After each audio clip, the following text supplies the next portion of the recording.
pour la paix, RDC 2024 est un concours qu'organise la Coalition pour la sauvegarde des droits humains, CSDH en sigle.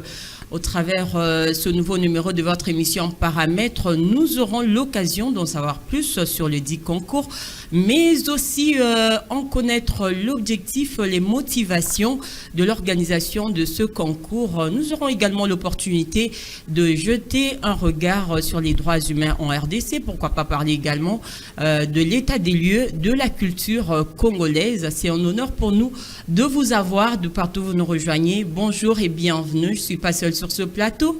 Je suis accompagnée de mon co-présentateur Nico Kassanda, que je salue chaleureusement. Bonjour Ida Maloba, bonjour à vous fidèles téléspectateurs des Paramètres. Vous allez bien, à vous voir, tout va bien. Tout va bien en tout cas, chère Ida. Alors Nico Kassanda, qui est-ce que nous avons l'honneur de recevoir dans le cadre de ce nouveau numéro de l'émission Paramètres? Merci Ida. Alors pour ce nouveau numéro, Paramètres a le réel plaisir d'avoir sur ce plateau le coordonnateur national de la Coalition pour la sauvegarde des droits humains, M. Karl Balemba Mouezé, que nous saluons. M. Karl Balemba, bonjour. Bonjour, M. Nico Kassanda. Bonjour également à ta consoeur Ida Malo. Bonjour, M. Karl. Vous allez bien, M. Karl? Oui, Dieu me fait grâce. Ok. Alors, M. Karl Balemba n'est pas seul. Il est accompagné du directeur chargé de la culture au sein de la Coalition pour la sauvegarde des droits humains. Nous parlons de M. Eugène Siza. M. Eugène, bonjour. Bonjour, M. Nico. Bonjour à Madame Ida. Bonjour, M. Eugène. Nous sommes très honorés de votre présence. Voilà, donc vous êtes les bienvenus au plateau de Paramètres. Merci beaucoup. Merci beaucoup. Alors, nous allons commencer directement. Monsieur Karl Balemba, vous êtes le coordonnateur national de la Coalition pour la sauvegarde des droits humains, structure justement des droits humains. Parlez-nous d'emblée de votre structure. C'est pas si aisé d'en parler dans peu de minutes, Monsieur Nico, mais je ferai quand même cet exercice. La Coalition pour la sauvegarde des droits humains, CSDH-ASBL en sigle, est une organisation non gouvernementale de droit congolais qui s'est donnée pour ambition, missions et objectifs de militer en faveur de droits économiques, sociaux, culturels et des droits qu'on appelle communément les droits collectifs. Alors, c'est des droits que nous appelons des droits orphelins à la CSDH depuis son début, et ça fait partie des motivations qui ont fait que nous puissions nous déterminer à profondément défendre cette catégorie délaissée par les autres pour améliorer les conditions des humains, en commençant par la République démocratique du Congo. Vous vous en doutez, orphelin, pourquoi? Parce que pour nous, c'est des droits qui plusieurs structures de la société civile bafouaient avant que nous en parlions. Il n'y en avait même pas. D'ailleurs, ça fait que la CSDH est la pionnière des desks en République démocratique du Congo. Parce que les autres sont venus, c'est juste vers 2019 pour commencer également à nous rejoindre un peu sur ce terrain-là. Et pourtant, la jouissance de ce droit économique et socio-culturel, comme je pourrais vous le démontrer un peu de temps ici, Monsieur Nico et Madame Ida, sont cette catégorie de droits-là qui conditionnent même l'existence de l'humain sur la Terre. De manière très symbolique, je vais juste vous demander qui peut dire qu'il a droit à la vie s'il n'a pas droit à une alimentation saine, s'il n'a pas accès à cette alimentation saine et suffisante. Comment vivra-t-elle? Parce que tous les instruments juridiques internationaux, régionaux et nationaux en matière de droits nous disent que la vie est sacrée. Et pourtant, on peut la perdre en ne mangeant pas à sa faim et en qualité. vous avez des exemples dans les camps de réfugiés, des déplacés, et des cas de décès sont légion à cause notamment du manque d'à manger. Ça, c'est d'un point de vue. Comment peut-on dire qu'on a accès, que sa vie est protégée ou que sa vie est précieuse, comme la Déclaration universelle des droits de l'homme nous les raconte, si on ne peut pas se faire soigner en qualité et que ces soins de santé de qualité soient accessibles à tout le monde? L'accessibilité ici signifie en même temps, du point de vue économique, que tout le monde ait la possibilité de se faire soigner conformément aux besoins de sa santé, et du point de vue distance à parcourir pour atteindre les services sociaux relatifs à la santé. Comment peut-on dire enfin qu'on a droit à la vie si on n'a pas un emploi qui vous garantit votre bien-être? Si vous n'avez pas accès à un logement décent, si votre environnement est pollué, si vous n'avez pas accès à l'éducation, une éducation également de qualité, qui vous donne toutes les chances à vous tous. C'est pas que banaba ministre et base à la canaba école boye, banayaba policier base à la naba école mususu, banaba fonctionnaire naba école mususu. Non. Donc parce que la jouissance, j'ai eu à les démontrer plusieurs fois, la jouissance des droits économiques et socioculturels doit se faire dans la non-discrimination. Donc tout le monde y a droit et dans l'égalité. Notre constitution y revient et tous les instruments que j'ai précités il n'y a pas longtemps. Eh bien, M. Carl, on comprend que votre cheval de bataille consiste à défendre les droits humains dans leur intégralité. Dans leur intégralité, mais nous avons beaucoup mis l'accent sur ces droits vitaux de l'humain.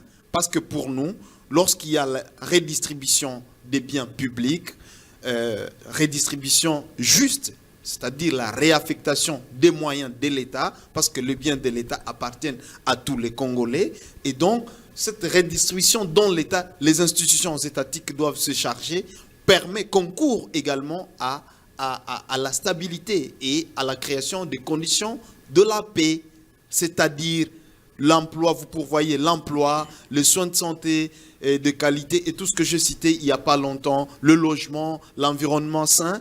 Et donc pour nous, c'est ça la priorité parce que ça porte directement sur l'humain. Et leur déni ou leur non-mise en œuvre a des conséquences néfastes sur la santé des gens. Lorsque les soins de santé ne sont pas garantis ou ne sont pas accessibles, il y a mort d'homme.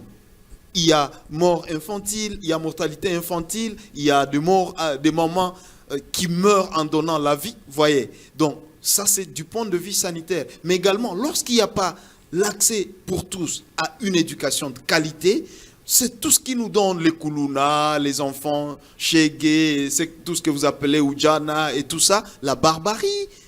Alors, et donc, vous avez évoqué là déjà les motivations, on vous entend parler déjà, vous avez fait déjà allusion aux motivations qui vous ont conduit justement à mettre en place votre structure. Mais nous allons quand même parler de l'état des lieux des droits humains en République démocratique du Congo. On va commencer avec Monsieur Eugène et vous allez compléter. Monsieur Eugène, quel état des lieux faites-vous des droits humains en République démocratique du Congo? Bon, personnellement, je pense qu'il y a encore du boulot à faire. Et je pense que la CSDH, qui est déjà une structure bien connue, est là à militer et à pouvoir protéger, à défendre tous ces droits en complémentarité avec d'autres structures qui s'y mettent. C'est que nous avons un partenariat à l'État congolais, qui est l'acteur principal, qui doit protéger ses citoyens, qui doit tout faire pour que chacun de nous se sente heureux dans sa patrie, dans son pays. À travers ses services, évidemment. À travers tout ce qu'il fait. Le citoyen doit être heureux de ce qu'il fait comme travail. Il doit bénéficier de tous ses droits humains, de tous ses droits vitaux en tant que tel, en tant qu'individu créé à l'image de Dieu. Voilà. Donc pour aujourd'hui, actuellement, si on doit faire un état des lieux systématique, je vais dire qu'il y a encore du travail à faire. Et c'est pourquoi la CSDH est là à compléter et à développer tout ce qui a trait aux droits humains, aux droits culturels et consorts. Voilà, ça c'est très bien dit. Alors, messieurs le coordonnateur, vous pouvez faire un complément par rapport à l'état des lieux des droits humains parce qu'il y a beaucoup de choses. Nous sommes en train d'assister au jour les jours qui ne plaît pas. Ah bien sûr. D'abord, je salue l'état des lieux fait par mon collègue parce que ça fait directement, ça synthétise tout. Il y a du boulot à faire. Quand il y a du boulot à faire, c'est-à-dire d'un côté, d'abord, vous savez, le contexte actuel de la RDC, c'est que c'est un pays en guerre et un pays co-géré, pourrais-je dire, parce qu'il y a d'une part une agression qui a spolié toute une grande partie du pays et qui fait sa loi que nous décrions tout le jour parce que c'est la loi de la baïonnette. Et donc là, c'est en termes de centaines de milliers que les gens sont fauchés. Je parlais tantôt des gens qui meurent de faim dans des camps de déplacés de fortune. Et vous avez des gens qui meurent des maladies de main sale, et des gens qui se déplacent dans des conditions on ne peut plus inhumaines, et des décès chaque jour, des gens à la merci de toutes les intempéries, et des crimes de tout genre, des crimes contre l'humanité, des actes de violence contre les femmes, de viols sexuels utilisés comme armes de guerre également. Et donc, c'est un tableau sombre. D'abord, de ce côté-là, de ce point de vue-là, vous avez enregistré plusieurs cas de décès, plusieurs cas d'atteinte à l'intégrité physique et justement, quant aux droits économiques et socioculturels, n'en parlons pas. Parce que vous comprenez, si déjà les personnes, des milliers, des centaines, des milliers qui n'ont pas accès à l'eau potable, qui n'ont pas de logement, ils n'ont pas d'abri, et qui n'ont pas de soins de santé de qualité, qui ne mangent pas à leur faim, eh bien, entendez que tout est à faire. Comme mon collègue l'a dit, il y a du boulot à faire. De l'autre côté, c'est la deuxième manche de mon analyse. Je crois que bien sûr que la République de Montréal du se bat contre cette farouche agression que nous avons, la CSDH a condamnée tous les jours et jusqu'à aujourd'hui, et nous la condamnerons jusqu'à la fin. Le gouvernement aussi a du pain sur la planche et je crois que même la partie occupée par le gouvernement, il y a aussi du travail à faire encore. Parce qu'il n'y a pas que la partie belligérante. Il y a des conventions auxquelles l'État congolais est parti et leur mise en œuvre effective ne doit pas être négociable parce que c'est des droits érigés.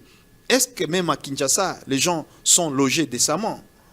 Est-ce que les constructions ne sont pas anarchiques? Est-ce que s'il pleuvait aujourd'hui parce que nous sommes en plein Nelanga, combien de maisons seront encore inondées parce que l'environnement laisse à désirer? Les rigoles sont bouchées.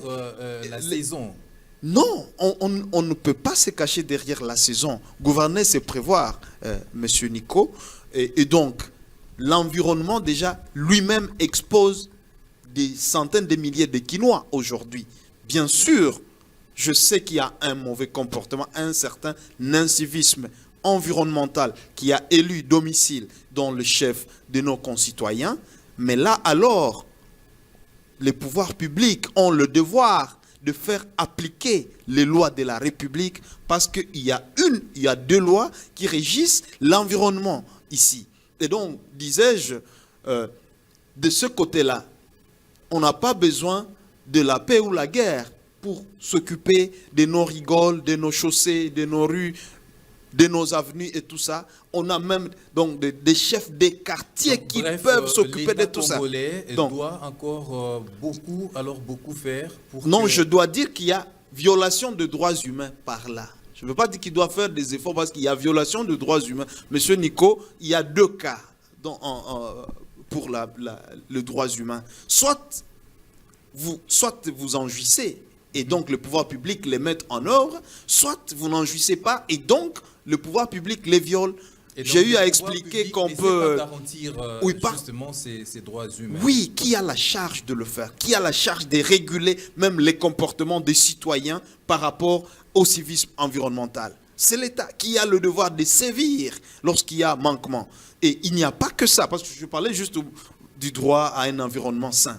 Je vous dis que c'est la catastrophe demain s'il pleuvait, par malheur. Alors, et si rien n'est fait?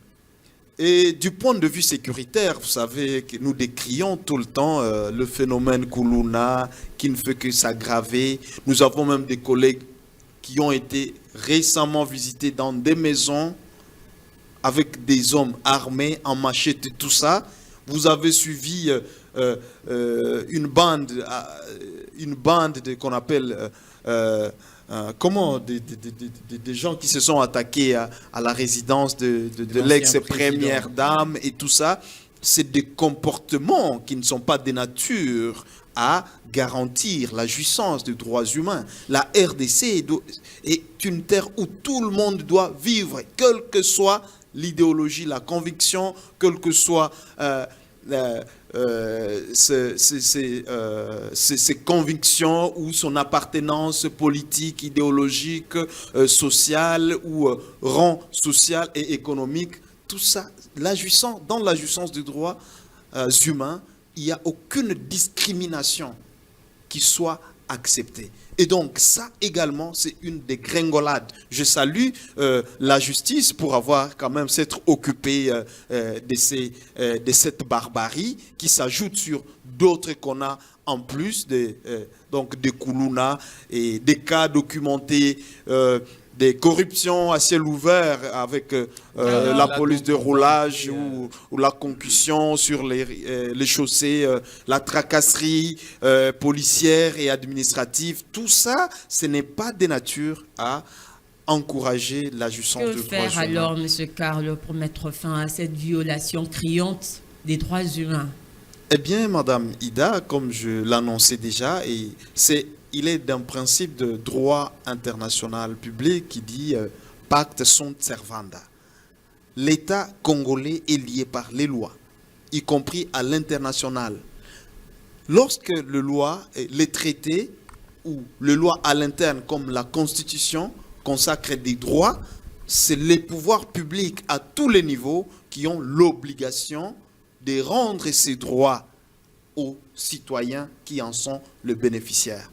Donc, je crois que les institutions, nous encourageons le nouveau gouvernement à vraiment œuvrer beaucoup de ce point de vue-là pour endiguer tout ce que nous sommes en train de décrier en termes de violation des droits humains. J'aimerais quand même en savoir plus sur le fonctionnement. Tout à l'heure, vous avez parlé des grandes lignes de votre structure, mais on aimerait savoir comment fonctionne la CSDH à l'interne. Quel est votre champ d'action en quelque sorte? Notre champ d'action se résume en 4 piliers, comme nous l'avons dit. C'est-à-dire, dans un pilier, nous avons le droit économique. Il y a toute une ribambelle, c'est là où on cite l'emploi, les conditions au travail, les conditions de l'OIT et tout. Dans le deuxième pilier, nous avons le droit social. C'est là où nous retrouvons tous ces droits à l'environnement dont on parle. C'est là où nous retrouvons le droit à la santé, à l'éducation, le droit au logement. Tout ça, ça rentre dans l'enveloppe des droits sociaux. Le troisième package, c'est la catégorie des droits culturels, comme le concours MISP par lequel vous avez commencé, ça rentre dans ce droit-là, les droits des peuples à exprimer leur culture, la diversité culturelle, encourager cette diversité, l'expression de la diversité culturelle, mettre en valeur les cultures de chaque peuple.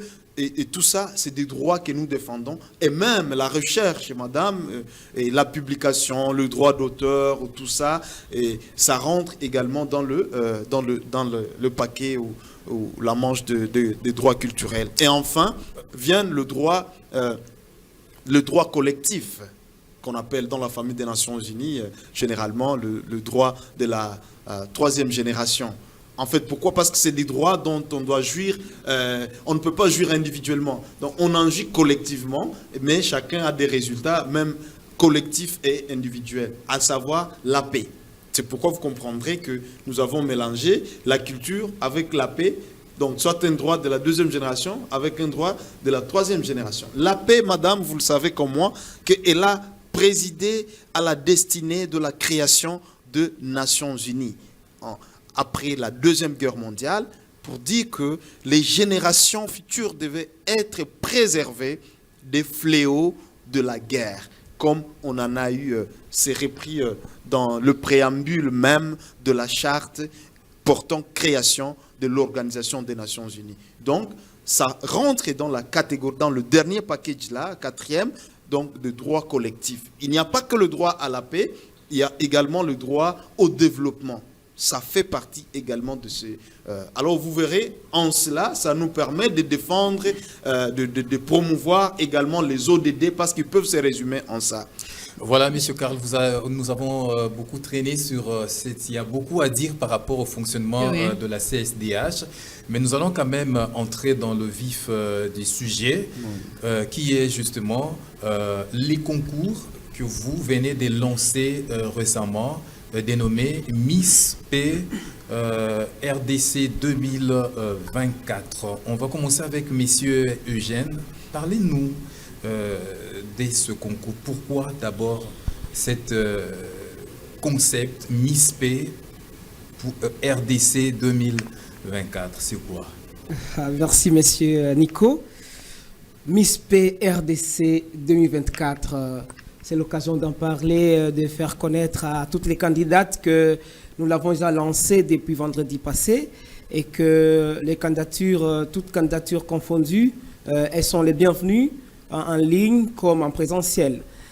Pourquoi la dénomination Miss P RDC? Qu'on aura le temps de traduire dans toutes les langues nationales pour que chacune des candidates où elles se retrouvent puisse comprendre de quoi il s'agit. Nous avons pensé que la paix en tant que concept, c'est une affaire de tout le monde. Et tout le monde, personne n'est venu au monde sans passer par la femme. La femme est la mieux indiquée pour plaider, pour parler de ce dont souffrent ses enfants. Comme à Canaan, c'est Marie qui a plaidé que la boisson a été finie. Pour qu'on y ajoute du vin. Pour que son fils puisse faire une action. Vous voyez. Et aujourd'hui, nous pensons que la RDC, qui a tant souffert des guerres, des attaques par-ci par-là, des femmes qui ont été violentées, nos filles, nos sœurs, nos mamans, elles sont plus aptes, plus souple, dirais-je, à parler de la paix, à propager les messages de la paix. Et c'est pourquoi nous avons pensé qu'à travers la beauté, à travers la culture, à travers la mode, nos dames, les dames congolaises, peuvent facilement véhiculer les messages de la paix et dire à tout le monde, à tous ceux-là qu'on appelle comité international, permettez-moi quand je dis ceux-là qu'on appelle parce que nous-mêmes on fait partie de cette communauté quand on n'est pas concerné, mais qu'est-ce qu'on doit faire aujourd'hui? Quelles sont les solutions que nous devons préconiser pour ramener la paix, pour instaurer la paix dans notre pays? Devons-nous toujours crier au secours, alors que nous sommes créés égaux sur terre et que chacun de nous a droit à cette paix? Voilà, nous avons pensé que la dame, la femme congolaise, qui est d'abord la plus concernée en tant que victime, est la première à véhiculer ces messages et à aider à comprendre, à faire comprendre à toutes les nations que non, il est temps que ça finisse, que ça s'arrête. Voilà, messieurs les coordonnateurs, pourquoi Miss P 2024?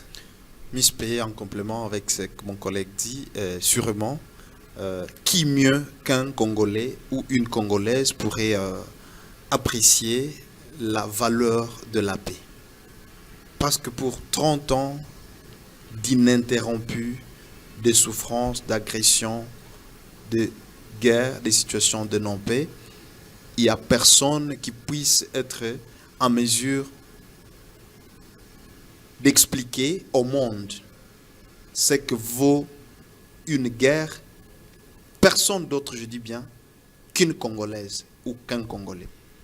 Alors, Miss Paix, parce que la paix, je le disais tantôt, c'est le motif premier, c'est même l'objet de la création de l'ONU. Donc, si elle ne réussit pas à imposer la paix, c'est-à-dire pour moi, je suis de ceux qui pensent qu'elle devait être dissoute.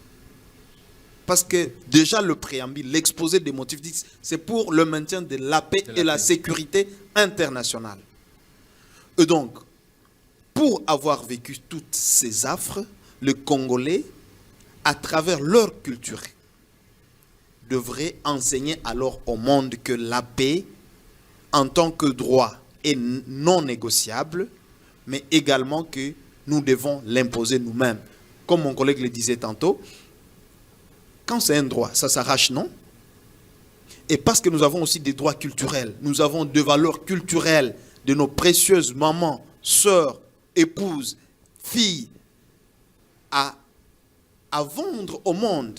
Ces valeurs-là, les valeurs culturelles, sont celles qu'il faut vendre. Et entre autres, ces valeurs-là, il y a la paix. La paix rentre dans les valeurs culturelles congolaises. Nous ne sommes pas belliqueux, mais voilà que nous subissons toujours des guerres.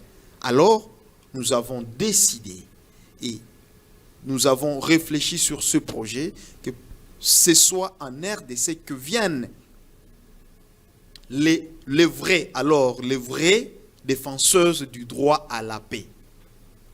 Des ambassadrices, nous les appelons des ambassadrices de la paix, parce que ce ne sera pas seulement pour nos provinces ou pour la République démocratique du Congo, mais après, je crois que, heureusement que je suis avec le directeur de la culture, il faudra vous expliquer toutes les étapes, mais on doit arriver au point où nos Miss de toutes les éditions présentes et à venir soient en mesure, dans toutes leurs entreprises, de prêcher cette paix et de démontrer tout ce qu'a subi la femme congolaise, en particulier en République démocratique du Congo. Et donc, la dénomination tient d'abord sa raison au fait que nous sommes les victimes, les plus grandes victimes de la non-paix de ce siècle.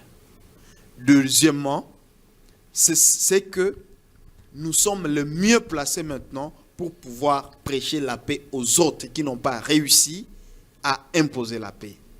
De trois, c'est un ras-le-bol que nous n'en pouvons plus avec des guerres et nous allons sortir de la situation de victimes pour être maintenant des acteurs en nous en occupant également. Mais là, c'est du côté culturel d'abord, parce que, vous le savez mieux que moi, il y a des efforts fournis par les autorités en place, du point de vue diplomatique, du point de vue judiciaire, du point de vue militaire. Et donc, du point de vue culturel, nous avons dit, en tant que société civile, nous ne pouvons pas croiser les bras. Vous savez que la société civile, aujourd'hui, est également sujet des droits internationaux. Et donc, nous ne pouvons pas croiser les bras et attendre seulement le seul dirigeant agir sur ce front-là, mais nous aussi, en tant que société civile, en tant que population, nous devons maintenant nous impliquer dans toutes ces questions-là. Et pour bien nous impliquer et pour bien nous défendre, nous devons tous savoir ce qu'il se passe au juste. Et nous devons maintenant savoir ce qui s'est passé. Parce qu'il faut déconstruire tous ces mensonges qu'on raconte à longueur de journée qui justifient les velléités expansionnistes qui permettent le pillage et les violences en République démocratique du Congo. Il faut les déconstruire. Et pour ça, nous avons des femmes très fortes. Nous avons des jeunes femmes très fortes, très intelligentes, des victimes qui ont vécu tous ces affreux événements. Nous avons Donc la femme congolaise est vraiment résiliente, mais également lorsqu'elle doit travailler. Vous le savez, avec Ida, ici c'est une journaliste qui se distingue beaucoup et que j'ai toujours félicité. Et donc dans tous les domaines, quand vous entrez dans la médecine, vous avez des médecins qui se distinguent. Quand vous entrez dans la politique, donc à tout point de vue et du point de vue culturel, nous allons prêcher notre culture. Et notre première culture en tant que Congolais, c'est la paix. Et à travers la recherche de la paix, nous utilisons notre culture pour dire aux autres ce qu'il s'est justement passé en RDC tous les 30 ans ici et ce qu'il se passe avant de leur dire que ça en est fini, on ne peut plus. Nous allons nous tourner du côté de M. Eugène. En écoutant parler le coordonnateur Karl, on comprend que l'organisation de ce concours, c'est vraiment une manière de décrier les violations dont nous sommes victimes, surtout dans la partie Est. Mais on aimerait quand même savoir comment cela sera-t-il possible? Comment ça va se passer au fait? Vous voulez que je parle du programme? Je ne sais pas, du programme, le message de vulgarisation, l'organisation du concours, au fait, comment ça va se passer, en gros, pour arriver à faire entendre cette voix, pour dire stop, c'est assez avec l'insécurité, les violations. En fait, le concours en soi, comme on l'a dit avant, a été lancé depuis une semaine déjà, c'est depuis vendredi passé, et tout le chronogramme est déjà défini. Tous les chronogrammes déjà définis quant à ce. Et nous pensons qu'avec les concours de tout le monde, donc l'apport de chacun, que ce soit le partenaire, que ce soit les membres de la CSDH, que ce soit vous les journalistes, c'est déjà une contribution que vous faites quand vous nous permettez d'en parler, nous allons y arriver. Et comment ça va se passer?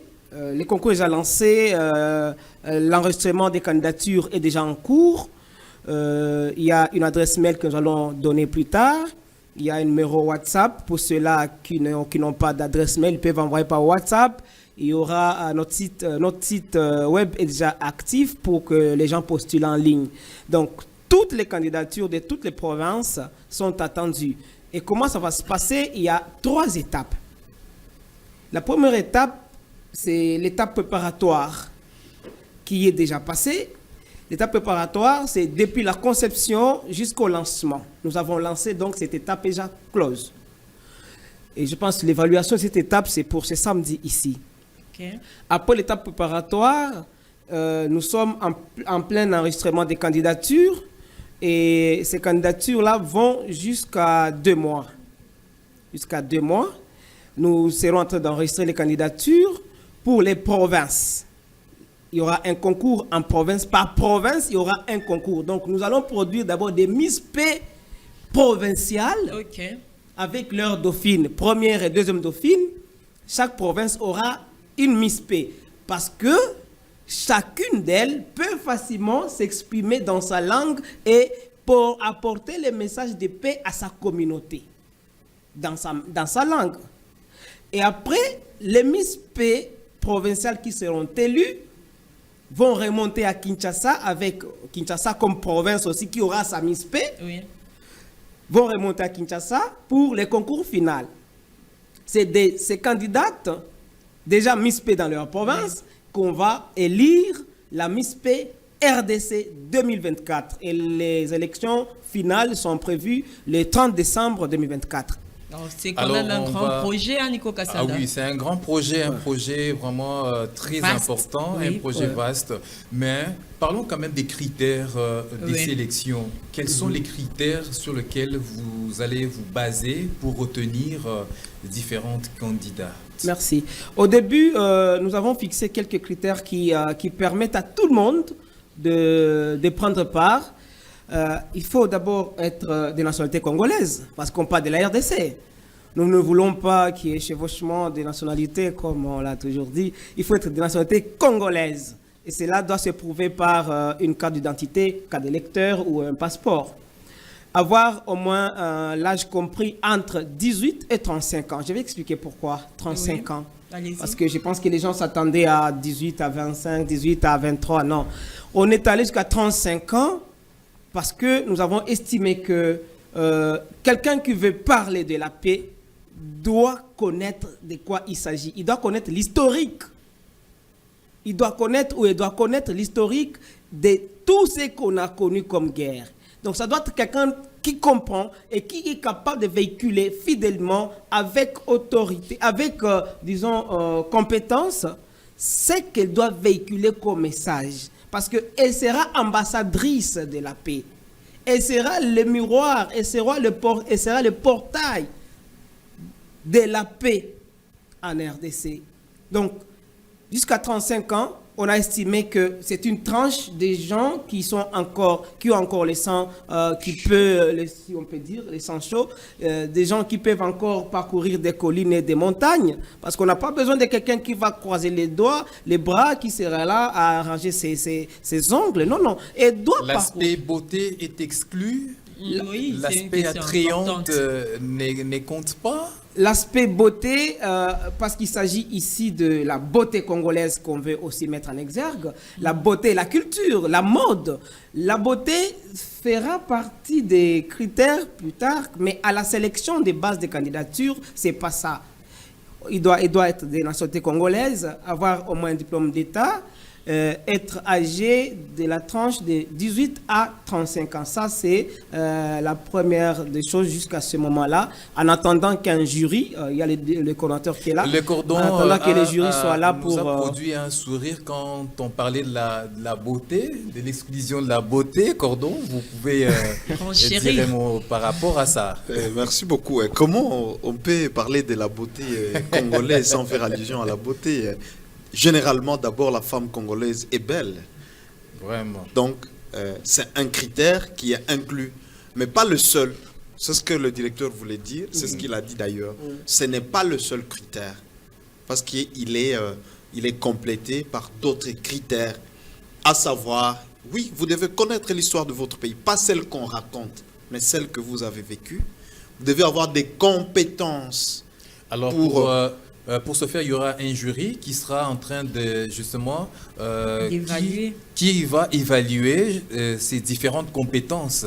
Bien sûr, il y a un jury, il y a un critérium déjà qui est déjà fixé. Le lancement donc le recrutement également même des membres du jury, parce que c'est un recrutement aussi non complaisant, est déjà lancé également. Et donc, à chaque niveau, à chaque étape, il y a un jury correspondant, notamment pour les critériums de sélection des candidatures. On réceptionne d'abord toutes les candidatures et après, sur fond des critères, on a un nombre de candidatures retenues dans des provinces, en un premier temps, comme il a bien expliqué. Et je voulais lui rajouter qu'il y a une petite innovation, c'est que nos concitoyens qui vivent aussi à l'extérieur du pays, qui sont dans la diaspora, devront participer également à ce vote-là. Okay. Donc, à tous les niveaux, au niveau provincial, c'est-à-dire chacun peut voter dans la province où il veut, mais également au niveau national, parce que nous sommes en train de négocier encore avec les autorités pour que toutes les chaînes nationales retransmettent à tous les niveaux. Parce que comme vous l'entendez, c'est un projet patriotique. Ce n'est pas pour la CSDH, donc c'est pour la patrie qu'on se bat. Et je crois, au-delà des retransmissions, il y aura également des directs sur nos canaux de communication, notamment sur notre site et sur nos chaînes également. Je ne sais pas, peut-être que le verbe pâturage aussi sera du nombre, pourquoi pas, voilà. Le partenaire qui est déjà là. Le plus fiable, donc voilà. Alors nous allons parler quand même des récompenses, Ida. Oui. Quels sont les prix qui seront décernés justement à la gagnante ou encore aux gagnantes? Si, on aura plusieurs, bien sûr. En tout cas, je crois, avant que je me fasse compléter par le directeur de la culture, mais les candidates doivent se rassurer, les cadeaux ou les prix sont alléchants. Bien sûr qu'on distingue selon qu'il s'agit de la Miss provinciale ou de ces deux dauphines que de la Miss nationale. Parce que le souhait est de les aider en même temps à entreprendre. C'est-à-dire nous voulons faire de l'entrepreneuriat culturel, mais que dans leurs entreprises, ils promeuvent ces valeurs-là et elles le véhiculent. Voyez-vous? Donc, c'est costaud. Je crois que bientôt, ça va être dévoilé. Donc, le directeur... On comprend que les cordons ne veut pas révéler. Ne veut Oui. pas révéler là, c'est genre attirer vraiment notre attention. Ils veulent laisser, En fait, d'y prendre je part. pense que on ne veut pas. C'est pas qu'on ne veut pas révéler. Nous ne voulons pas motiver les gens par rapport au prix, par rapport à la cagnotte. Il faut que d'abord les gens, les candidats se sentent concernés par la recherche de cette paix. Le prix, c'est la paix. Voilà. La Ok. paix. Mais vous savez que les Congolais ou les Congolaises veulent quand même être attirés ou être encouragés lorsqu'ils sentent qu'il y a quelque chose à gagner. Eh bien, ils mettent leurs efforts à contribution. À entendre parler le cordon, Ah oui. le prix. C'est là l'heure sera Le dévoilée prix à temps d'alléchant. opportun. À temps opportun, parce qu'il y aura encore une étape d'interview, si pas interview, des candidates. Parce qu'avant qu'on aille au vote proprement dit, on devra interviewer chacune d'elles. Parce que tout le monde qui va postuler, qui va candidater, ne sera pas retenu pour le concours. On va passer à une étape d'interview pour voir qui mérite d'être candidate d'abord, avant qu'on passe au vote populaire. Parce qu'il y aura des votes électroniques, des votes à achat des billets, et des votes... en tout cas, on a ouvert Essentiel. toutes les portes pour que chaque candidate ait les mêmes chances que les autres. Mais Et comment- comme l'a dit, pour compléter le coordonnateur, il l'a dit par rapport aux membres du jury, à chaque étape, il y aura un nouveau jury. C'est pour contourner ces histoires qu'on a toujours entendues, avez que peur de la corruption. les membres du jury deviennent omniprésents, omnipotents. Non. Donc, vous avez été sélectionné comme membre du jury, sélectionneur des candidates, vous limitez par là. Ok. Le jury qui va coter les candidates dans la salle, c'est un autre jury. Et par étape, le jury qui sera en province, ce n'est pas celui qui va remonter ici. Voilà. Donc c'est pour limiter la corruption et limiter les dégâts. Disons, éliminer les dégâts. C'est l'une des techniques. Mais comment les candidates vont faire pour s'inscrire? L'inscription, elle se fera comment? L'inscription, comme nous l'avons lancé, c'est par WhatsApp, numéro WhatsApp. Nous avions donné le numéro WhatsApp récemment. Il y a notre adresse mail qu'on va rappeler avant la fin de l'émission ici. Nous avons aussi notre site internet. Il y a une fiche. Il y a une fiche qu'on va envoyer. Et dans la fiche, chaque candidate pourra présenter les documents ci-après. Un curriculum vitae, le CV, 2 photos, une photo passeport et une photo de profil. Détail. La taille aussi compte Donc, dans les critères bien de entendu. sélection. Nous parlons ici des Miss. Donc, ça va. Donc, une photo de profil et une photo passeport. La photocopie du diplôme d'État. Et vers la fin, lorsqu'on ira à la sélection, on va leur exiger chacune de nous produire un document reprenant un projet, une initiative de paix. Donc, elle doit nous démontrer qu'est-ce qu'elle fera en tant que Miss Paix. P. Donc, le projet qu'elle va porter à la population congolaise, le projet qu'elle va porter partout au monde sera pour parler de la paix et doit nous démontrer ce qu'elle va faire dedans. Voilà un peu. Cordon, Karl, je me tourne de votre côté. Avec plaisir. À vous entendre parler, on sent que c'est un grand projet, c'est un vaste projet. Déjà commencé par organiser le concours en province, faire venir les candidats ici. Avez-vous reçu l'appui peut-être du gouvernement congolais ou d'autres structures nationales ou internationales, parce que c'est pas, vous allez vous faire avec vos moyens de bord ou vous avez pour mieux reçu dire de l'appui. qui est derrière la Oui, CSDH franchement. par rapport à l'organisation de Oui. En Miss tout cas, PRDC. je veux vous répondre. Ne vous inquiétez pas. Oui, c'est un grand projet, un méga projet, et dont le prix est la paix, comme l'a dit mon collègue tout à l'heure. Et qui est derrière la CSDH? Oui. C'est l'obsession à militer pour la paix des Congolaises et des Congolais. Ce droit précieux à la paix C'est ça l'obsession de la CSDH. Est-ce qu'on a reçu un appui? Je vais dire non. Est-ce qu'on va le recevoir? Peut-être oui, peut-être non, mais dans tous les deux cas, on ne lâchera pas prise. Donc, nous demandons aux institutions de la République de l'appuyer à tous les niveaux. Nous demandons également à tous les Congolais d'appuyer ces méga projets. Parce que ce n'est pas un projet de la CSDH. C'est un projet que la CSDH propose à la nation. Parce qu'aujourd'hui, la culture, le délaissement de notre culture fait partie de ce qui nous a affaiblis. Mais combien de gens en sont conscients? Et donc, s'il y a des gens qui devraient en être très conscients, c'est bien les animateurs de nos institutions, c'est bien nos institutions. Et donc, vous le savez, la CSDH est partenaire du gouvernement congolais, et autant nous ne faillons pas pour dénoncer ce qui ne va pas, ou pour encourager ce qui est bien fait, autant nous ne ménagerons pas ni temps, ni effort pour demander aux institutions de la République de s'approprier ce projet, qui ne bénéficiera pas seulement à la CSDH, mais qui doit et qui est destiné à bénéficier à toute une patrie, peut-être à toute une génération, ou pourquoi pas à toute l'humanité. Parce qu'aujourd'hui, toute l'humanité a besoin de la paix.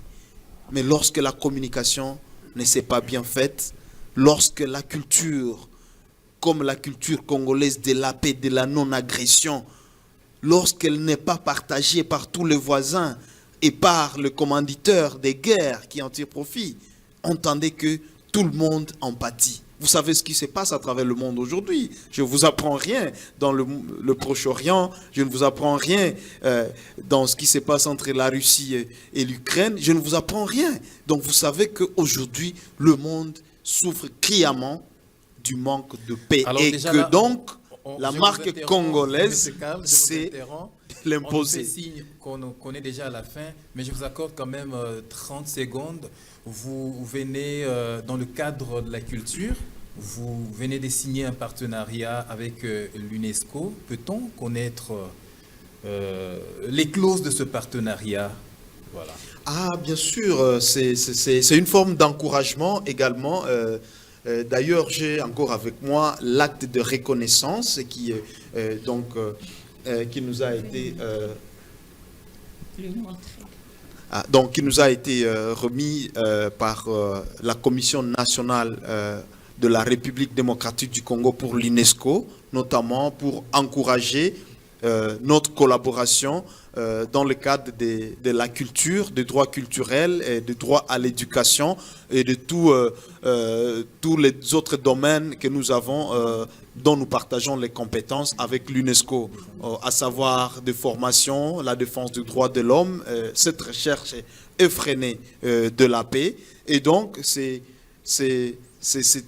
pour nous une marque de reconnaissance qui nous réconforte également et qui nous encourage à faire mieux encore dans ce que nous faisons au quotidien au niveau de la coalition pour la sauvegarde des droits humains. Et donc, désormais, ils sont partenaires.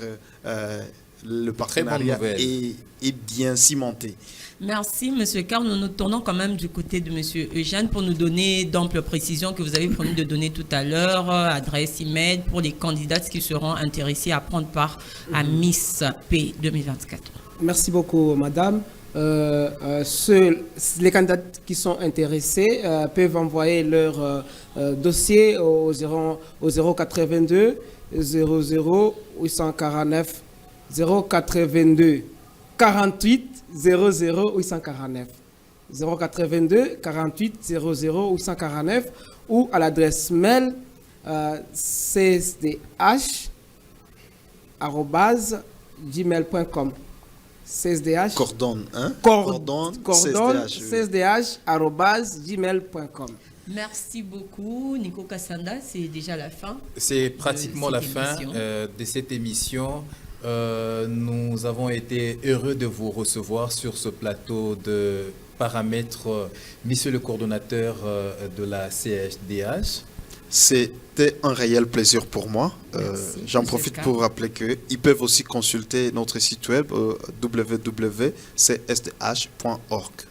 Merci également à vous, Monsieur Eugène Siza, directeur chargé de la culture au sein de la CHDH. Merci, Monsieur Nico, ça a été un grand plaisir. Je crois que nous aurons toujours des mêmes espaces pour venir parler du projet comme ça a été lancé jusqu'à la fin. Nous serons très heureux d'être reçus par vous. Et à toutes les candidates, en tout cas, à tenter votre chance d'être la première Miss P RDC, l'ambassadrice de la paix. C'est le moment. Allez-y, vous le pouvez. Merci beaucoup, allez-y, vous le pouvez. C'était là les mots des conclusions du directeur chargé de la culture au sein de la coalition pour la sauvegarde des droits humains dans le cadre du projet Miss P RDC 2024. Vous avez été nombreux à nous regarder, mesdames, messieurs. Merci de nous avoir suivis. On se retrouve prochainement pour un autre numéro de Paramètres. Au revoir.